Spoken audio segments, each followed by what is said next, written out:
Okay, get some light on the subject here.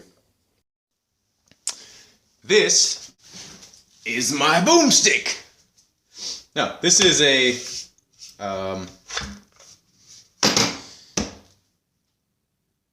hell's this thing called? The receiver and the barrel and the bolt handle, all this top assembly and the sights is from a Mossberg MVP Patrol in 7.62x51.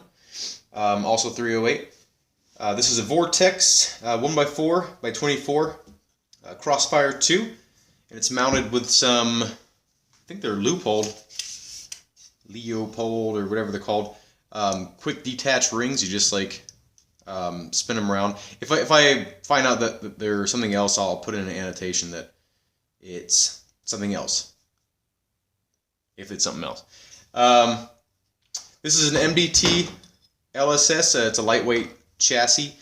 Supposedly lightweight. It's actually heavier than the actual chassis that came with the rifle, but comparatively speaking, a lot of rifle stocks are kind of heavy. But this is an aluminum one. It comes with like a little point here to attach like a ring if you'd like to do a 2-point sling, and then it allows you to use buffer tube accessories. Sorry if my face or head was in the way. So any AR-15 stock is compatible. It's just like any other. This is an actual mil-spec tube. You just pop it in, throw a castle nut on, and you're good to go. This is a Magpul K-grip. Nothing special about that. It actually features a sort of AR sort of style magazine release. So you can't unless you have really long hands. You cannot. If you notice my grip back here, I can barely reach that. But if you grip it like this, and then pivot your hand a little bit, you can actually use your middle finger to release the magazine. So, if this gun was sort of tucked into a shoulder, you could actually still actuate the magazine release just fine. And these are Magpul 20 rounder for 7.62x51. It's bolt action. So if you, for those of you that don't know about bolt action, to cock the gun, you actually have to lift up on the bolt handle, and that actually resets the trigger. So physical check, nothing in the chamber.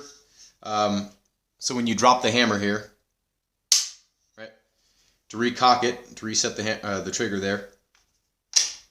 See that reset? And that's obviously to cycle. It's manually cycled. This gun is great. I love it. It has a quick detach point right here on this this stock. Actually, I didn't go over this. This is an MFT Battle Link stock. It's called, or the Minimalist stock, I think it's called. Might be called both. I don't know. Battle Link, Minimalist. Maybe Battle Link is the series. It features a quick detach mount right here, so you can pop on a ring, and then I like to run a one point right here. Really lightweight stock. It's the lightest weight stock I've found. Really tight too. It doesn't wobble around at all, which is great. I have one of these on my airsoft rifles too. Like, I love them. Like $45 on eBay. You can get them for like $50 in a store, and it's great. This rifle has been why I have these rounds through here, or these spent casings. This rifle's gone through about 500 rounds, or I've gone through about 500 rounds with it, and it has been pretty flawless. Like, I like to run like cheaper stuff through it, because I believe if it doesn't work well with the cheapest stuff, then it's not worth having, in my opinion. If it's really picky about ammo, when it came down to it, and that's all that was left, or it just can't be picky about ammo, in my opinion. So and it's not, and it's a bolt action, so it'll run anything you put through it, which is one of the reasons why I went with the bolt action 308. A semi-auto 308 would be awesome, but I just feel like I would go way too many rounds downrange too quickly. Like, so it kind of slows you down, and it lets you kind of like enjoy shooting more. It does make, like I said, it does make the overall rig heavier. At least it feels like it's heavier. I'm not really sure if that's 100% true. it might just feel heavier to my brain because it's smaller, and it actually makes the rig a little bit shorter. The ergonomics are much better, in my opinion, having a pistol grip on this kind of a rifle. It allows you to get it closer to your shoulder and then not like have such a strain on your wrist, you know, like when you're having to,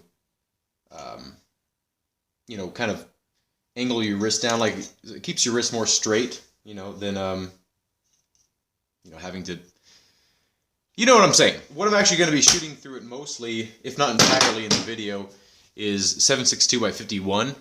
I do shoot a lot of 308 through it as well, but in my opinion, the cheaper stuff, it probably isn't that much different in terms of the hotter load. You know, I don't really think it's, you know, the 308 stuff I'm shooting is not high performance stuff. It's just Full Metal Jacket, kind of garbage ammo. You know, so we'll see how it works out, and we'll get to the shooting. So I'm doing this from sitting position to get the most accuracy out of what I have available to me. I'm not using sandbags or anything. And this is a 4x scope, so it's not like super zoomed in. I can barely see where I'm hitting, but I'm gonna try to make some adjustments here and try to take some shots, you know.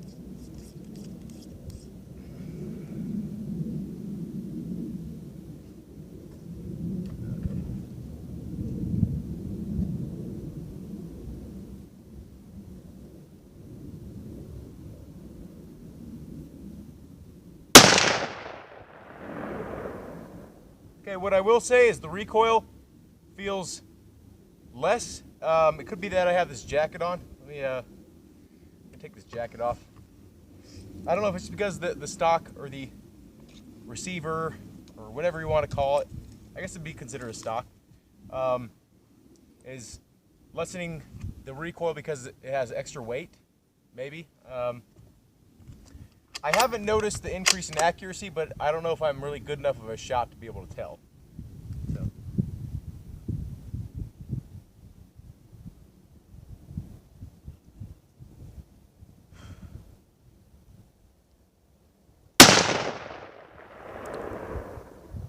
Yeah, it still feels less. I do have to make an adjustment here. Seems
well, as you can see, I have not perfectly zeroed this rifle. That's from about 110 yards away with a 4x magnification scope. I'm not super impressed. I know one of those shots was a, I would consider it a flyer. It was actually more or less bad trigger control. But this is the first 10 shot grouping. Let's re-zero this thing and try another target. We'll try I'm gonna re-zero it and then I'll try to get some heart shots. But okay, cool.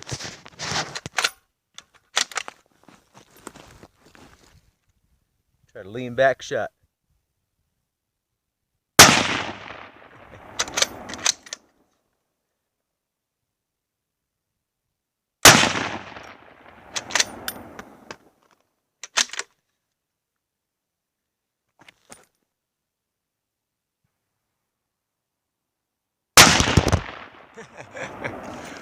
Muzzle blast got you, huh? Yeah. Here's the hand size. This is about maybe an inch. So it's not the greatest group though. But it's not horrible. And if this were an attacker or whatever, I wouldn't have missed. I wouldn't have missed a single shot. So I guess that's something to be said for that.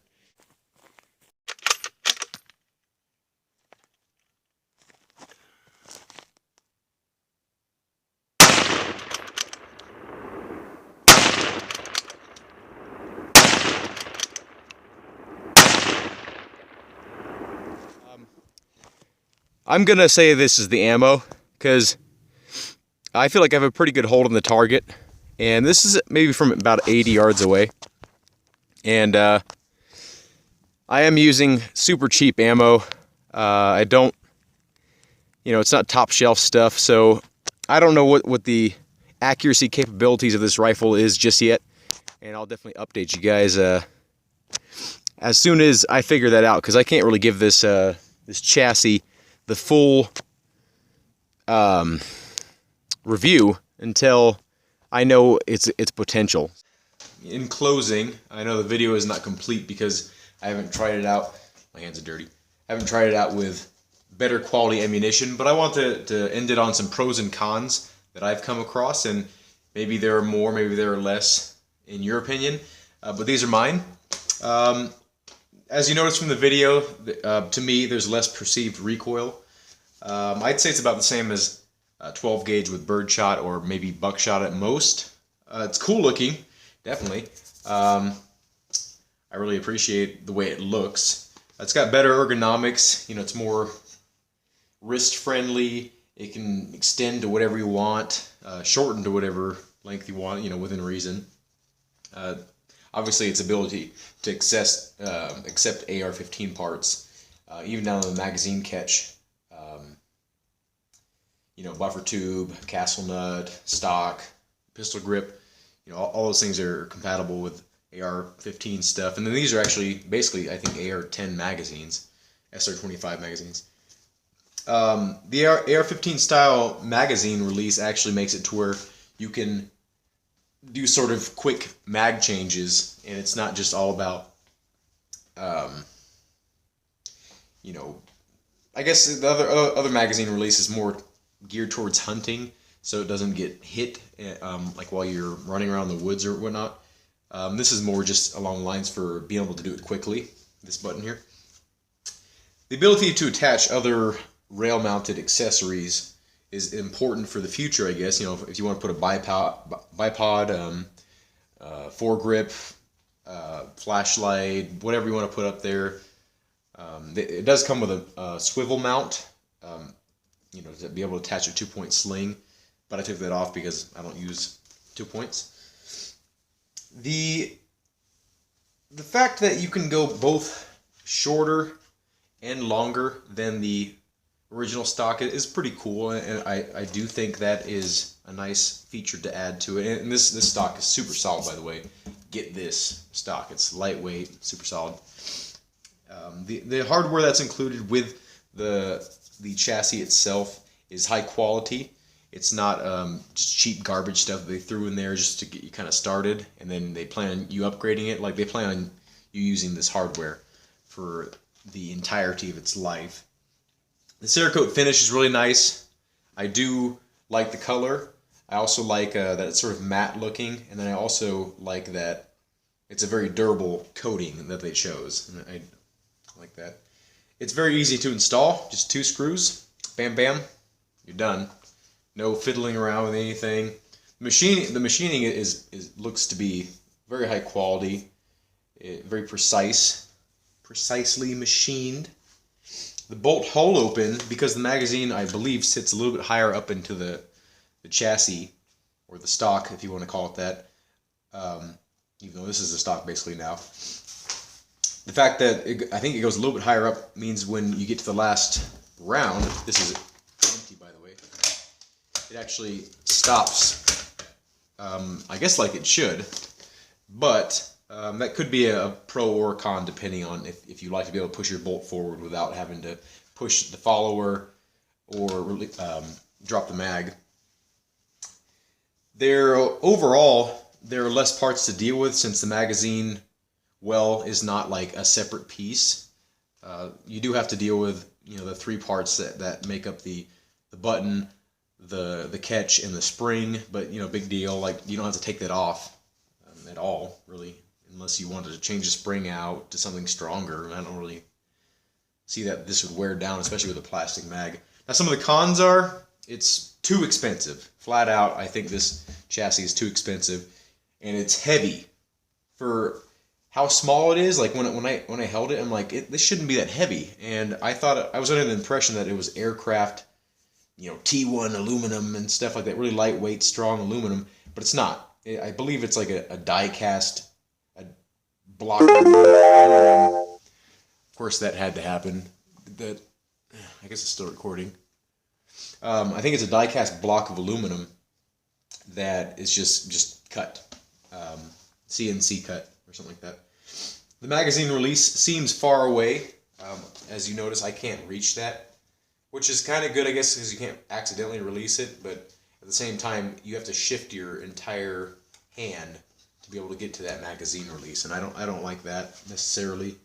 The trigger guard seems excessively large. I feel like they kind of just cookie cut this, and then this is like the same for every model that they offer it for, like the Remington 700 or whatever, and all the different models that they house this in.